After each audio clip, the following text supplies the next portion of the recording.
boy, Cody. My name is Denise, and I live in Chicago. I'm a native Chicagoan. I have 2 dogs and a cat, so that makes my happy home. You would never know in a million years what was behind my door. Because, you know, the hair, the makeup, the clothes, everything is picture perfect. You good girl. It's leading a double life. You know. Denise bought a flat on the 2nd floor of this building in 1998. Since then, she's made a big effort to keep her problem a secret from everyone.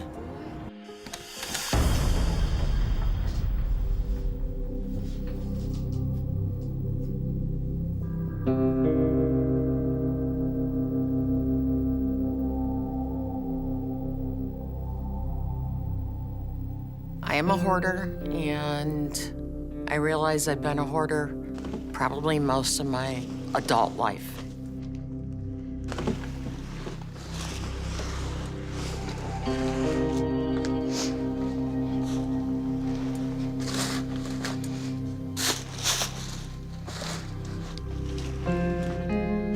I have 10-foot ceilings, and I'm probably up to 8 feet right now. This is my living room here. This room became my junk room. I just started tossing things in here since I never use it. I have a couch, I have a love seat, a desk, a couple of tables, old computers in here, boxes. I think I hoard because I have this innate sense of having to have things. Just things, things, things. I have this really cute little lion. He still has his tag on him. Picked it up at a local shop. Spent a whopping $6 on it, according to the price tag. And since I'm a Leo, I love lions. When I went in, it was probably about 6 months ago. When I opened the door, I was speechless. Just unimaginable stuff for me, and piles of clothes. I don't know how she gets dressed in the morning. The computer looks like something that should be on a crime scene with like barely legible keys. But what I can't get is the fact that instead of trying to clean, she'll just put another blanket on top of the dirt. I am standing on about, at this point, about 3 feet of trash, new stuff buried underneath the trash. There's probably a couple thousand empty pop bottles in here. I was hoping to maybe find a way to recycle them, burn them, make something, but couldn't come up with that. Maybe make furniture out of them. Got to the point where I just didn't care. You know, I just collected everything, including trash. Years of accumulated junk and collectibles has left the condition of her apartment in a dire state. This, in conjunction with her current health complications, makes Denise's situation all the more perilous. I've been battling cancer since 1987, so I'm still here to talk about it. I've had 3 surgeries to remove cysts from my right breast, and most recently I had part of my pancreas and my spleen removed. Given how bad that house is, between the mold, the urine smell, the fleas, I don't know how she is not more sick than she already is. But while Denise may live alone, the fallout from her hoarding is beginning to affect those outside her apartment. Lali and her 2 daughters are Denise's downstairs tenants who have been renting from her for almost 10 years. When we come in through the front door, yeah, you could just smell it. We have to hold our nose. It's so bad. Lolly does not know about my hoarding. She may have an idea that I like to collect junk, but I don't think she realizes how bad it is. Even though Lali is largely unaware of the problem just above her, she and her family are forced to deal with another consequence of the clutter.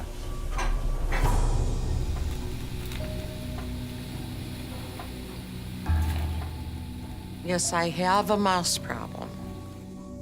And they have no fear whatsoever. They just stand there and they look at you. We see them peeking out of the ceiling in the bedrooms. We see them crawling through. There's always mice poo everywhere. And then I hear the mice and they go squeak, squeak. The mice make my life very hard because we have to clean every day, so much every day. We have to make sure it's sanitized because, you know, they bring up bugs. They bring up the ticks and the fleas and everything. So we have to keep it really clean. Bugs bit me here and on this side too. Terrible. Terrible that I have to live like this with my kids. You know, it's just too much. I was about to do that, yeah. Now, Lali and her family have run out of patience. Unless Denise takes immediate action to clean the building, her tenants have plans to move out, a financial hit that she cannot afford. Even though I have disability and I have a little pension coming in, I am in foreclosure. And with all the health issues I have had, letting things get so bad that, you know, I'm putting not just my life at risk, but other people's lives. And it's very hard to be able to have a long-term tenant go away. I know she wants me to stay. I know she does. But I'm not gonna live there. I'm not gonna live there like that.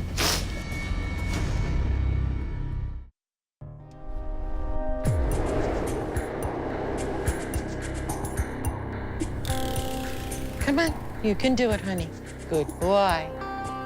Only a very small section of Denise's bed stands as the final surface unaffected by the immense hoard. I wish I did have a normal place to eat. Instead of balancing on a book, my plate, having to share with dogs that are up in my face. You know, I just kept piling stuff up and up and up. And I couldn't get to the living room without climbing a mountain. The dining room got all messed up with clothes. So I spent most of my time in the kitchen microwaving things, and I would eat in bed. Denise's home hasn't always been filled with clutter. In fact, there was a time in her life that she went with very few possessions. I think I can't let go of things because I didn't have the material possessions when I was growing up. You know, like I lusted for a Louis Vuitton doctor bag because I saw some rich lady on Michigan Avenue with one, and I fell in love with that. Possessions just became so important, so I just wasted the money on things. This unchecked spending has left Denise all but bankrupt and without an inch to spare. To complicate matters further, her tenants have reached the end of their rope and will no longer tolerate the smell and vermin infestation that has invaded the building. I'm trying not to be upset with her, but I am. I am. Deep down inside, I really am. We have to keep all our stuff in my living room in bins because I'm supposed to have storage in the basement, but Denise has taken over it all, and with the mice and all the roaches, I don't want to put my stuff down there. Lolly thinks probably most of the problems that she has are coming from the basement. She has no idea that some of the problems are coming from upstairs going down. And every day that Denise tries to keep her hoard hidden from Lali, tensions rise between the landlord and tenant. Lali called and she wanted me to come downstairs. She wanted to show me something. It becomes a little nerve-wracking when you get a call like that, so.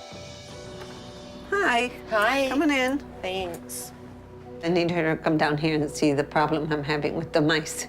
I'm just tired of it, and I need her to do something about it. Okay, this is my dining room. Not supposed to be, but as you can see, it's my dining room, my living room, my kitchen, and everything. We have mice coming all around, running back and forth while we're sitting here trying to watch TV.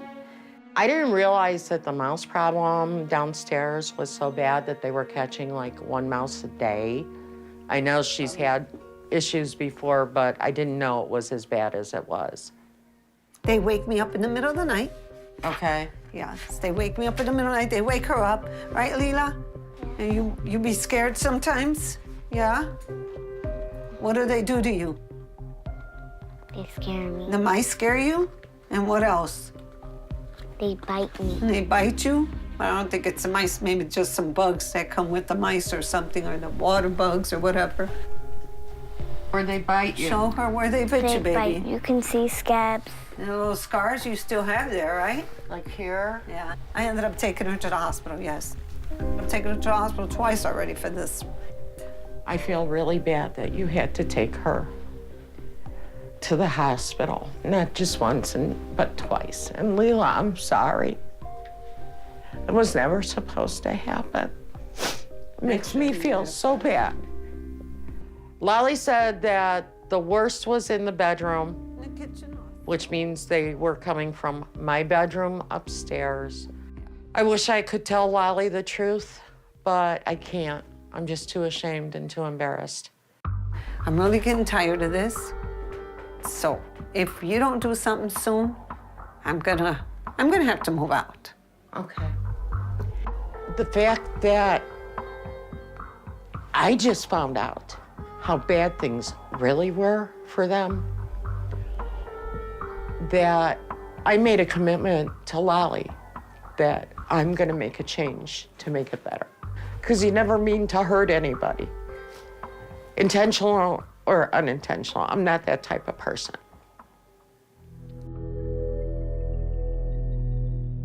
Even though Denise continues to keep her hoard a secret from her tenants, she has decided to reach out to her longtime friend and next-door neighbor, Barbara, for help.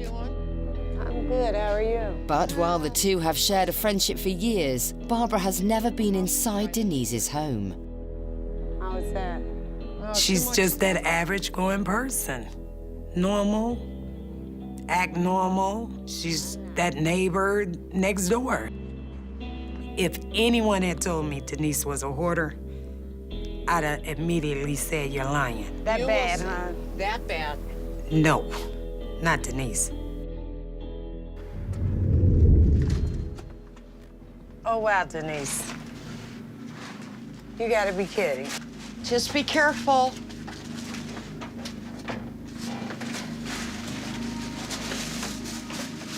Denise, what happened? I didn't throw much of anything out and kept buying more. But Denise, that creates a problem. Look at all this stuff over here.